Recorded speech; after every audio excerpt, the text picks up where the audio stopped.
Good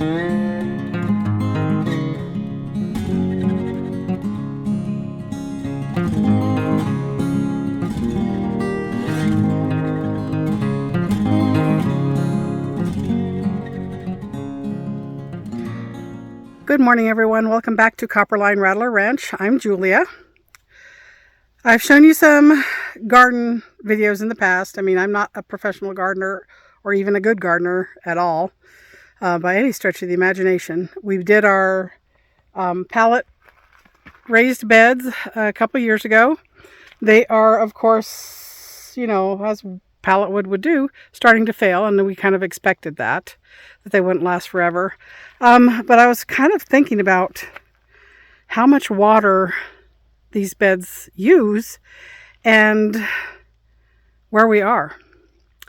You know, we had a really dry monsoon season this year, so that didn't help out at all in the garden. A lot of my crops failed because of that. And I just felt like I didn't want to keep depleting my well because I wanted to try a garden. So I'm going to tear down all these raised beds except for my asparagus. The asparagus is actually doing okay. It is the first year, so I'm going to keep that raised bed. And I'm going to do a more water conserving method of gardening, and I'm not sure if I'll start this winter or start next spring. I'm going to try some easy hydroponics, probably the Kratky method of hydroponics, which is just super simple, kind of a set it and forget it kind of thing. The hydroponics systems use anywhere from 80 to 95% less water. And I think that's very important because Arizona has a problem with water use right now. We've had a lot of out-of-state companies, corporate farms, out-of-country corporate farming going on, using our water for free and not using it with plants or crops, I should say, or orchards, I should say, that don't use a lot of water. They're using the Arizona water systems, water tables, water resources for growing alfalfa, which takes a lot of water, growing nut trees, which take a lot of water, which is crazy. And our current governor is actually kind of trying to repair that.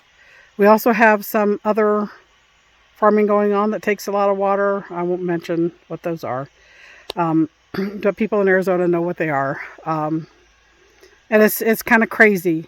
So they're depleting our water resources. Our well hasn't been affected, thank God, and knock on pallet wood.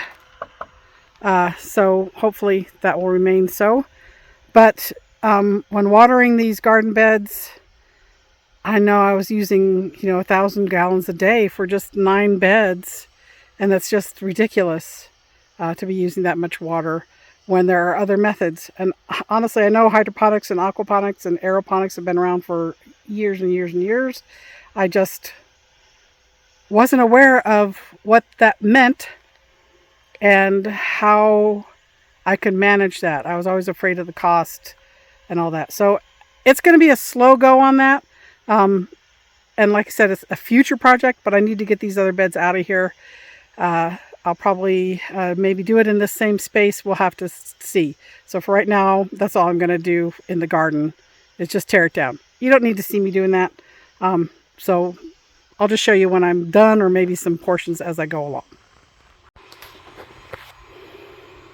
So with our age, we've decided we're going to have a professional company come out and pour a nice patio here.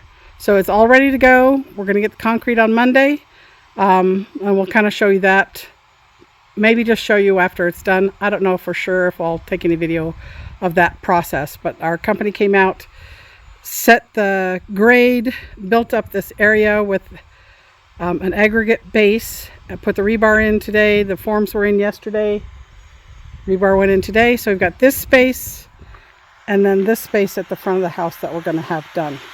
Dawn's inside doing some prep work on the floor to accept that epoxy that we're going to be doing. And we will show you the finished epoxy floor. I'm just not going to show you the process as we talked about in the previous film. Okay, so this is the living room floor. We've got the primer for the epoxy on it, and then this morning we're going to go ahead and put the epoxy on. Oh my goodness, I hope it turns out.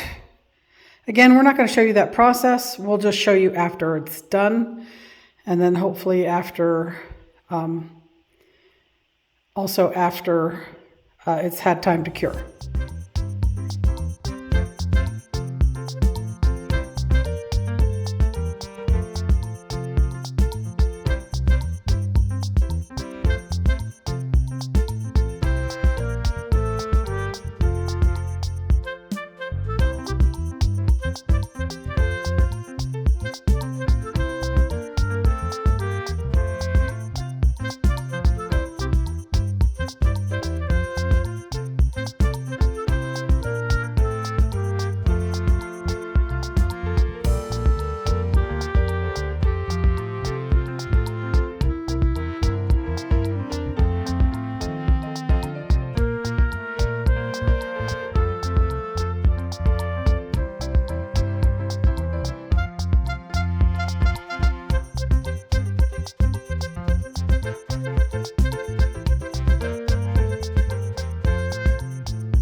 All right, it's Monday afternoon.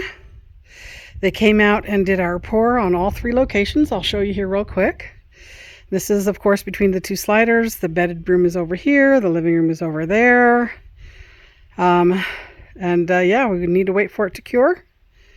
They're going to come out tomorrow and cut 2 expansion joints, I believe like a crisscross pattern across it to make 4 different sections. And then that way it will reduce the chances of this cracking. So they did an excellent job. We were very, very pleased with how they did this work. Let me show you the other 2 slabs. And we have this one is right in front. This is our front pedestrian door. So the living room's on the other side of this wall. And we just had them do it just out to the ends of the 2 buttresses. On this one, that one came out great as well. We asked them for smooth surfaces. It looks like we had a little dust devil blow through, so there's a few flecks of plant debris on there. They'll just sweep off when everything's cured. Let's go check the 3rd one. All right, this is the 3rd one. And this is actually going to take our generator. If you recall from a few videos ago, I was telling you that Dawn was working on our generator. We're having some trouble with it. That's it right there. So he's never been able to figure out what's going on with it. We went ahead and bought another generator. This one right here. He's got to get it up and running, just add some batteries to it, check everything out, make sure it works okay, and then he'll swap the computer card in the old one into this one, and that's the automatic generator control, so that if and when our batteries in our powerhouse get low, the generator automatically turns on to charge them, to help charge them. So that's what this is going to be for. This one we didn't want necessarily smooth, so they just did a real light brush on this one. The brush finish is getting windy. So yeah, we're pretty happy with everything. So now I'm sure you all are wondering why we didn't just have this done on the inside. We really believed that we could do that inside ourselves, and we did, and we had some issues like nobody's business.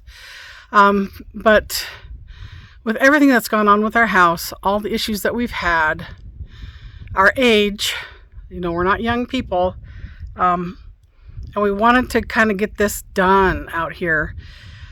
We went ahead and hired someone to come out and do this concrete. We had actually gone to our concrete supplier that's in Douglas, and he recommended talking to Sergio. Sergio and his team did this for us, and they are out of Elfrida.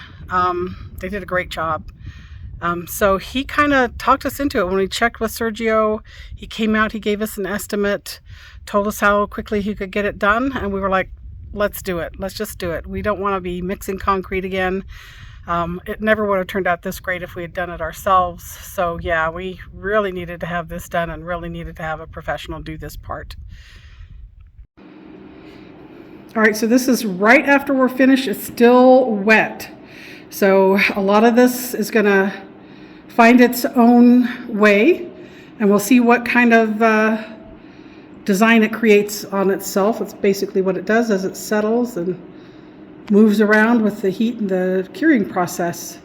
But it's black and platinum silver. That'll go great with this room. And when it's all cured, we'll come and take another look. The whole thing, mixing and pouring, rolling and using the squeegee on it, all took about an hour. It's about 320 square feet in there.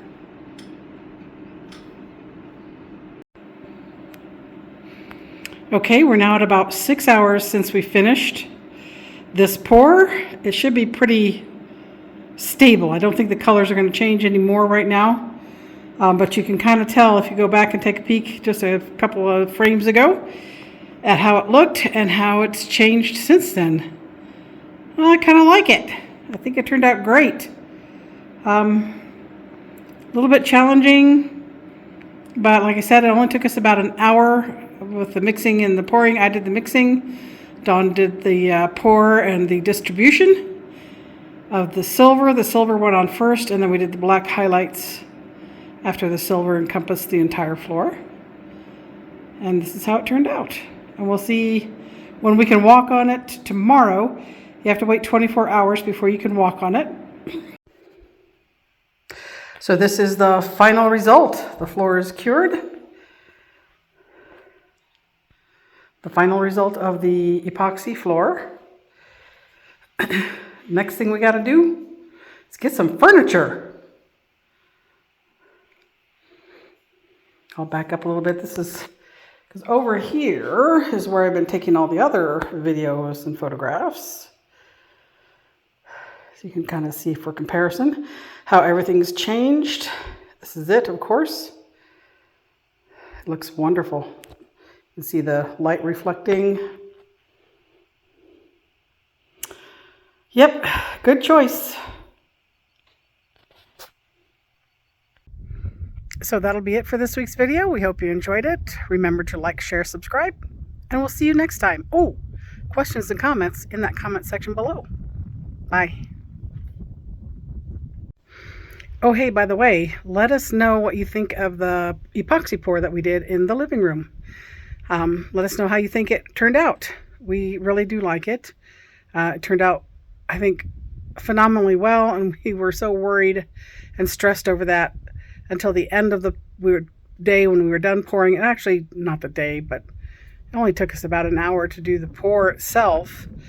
Prepping the floor took a lot longer, of course, making sure everything was to the standards that Dawn needed them to be at in order to do the pour and to get the primer on, So yeah, took a little bit longer than it did to do the actual pour.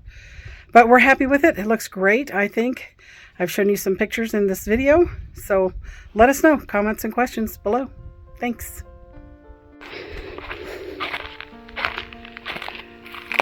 This big web came floating by. I can't show you up because it's in the sun. Very curious. I've never seen that before. It just came floating from this direction to our right and snagged on the... That's weird. Anybody knows what this is from, let me know. This whole huge web just came, and now it's attached to this fence. I wonder if there's any little babies in there. Let's take a look. I don't see anything. Doesn't mean they're not there. Very curious.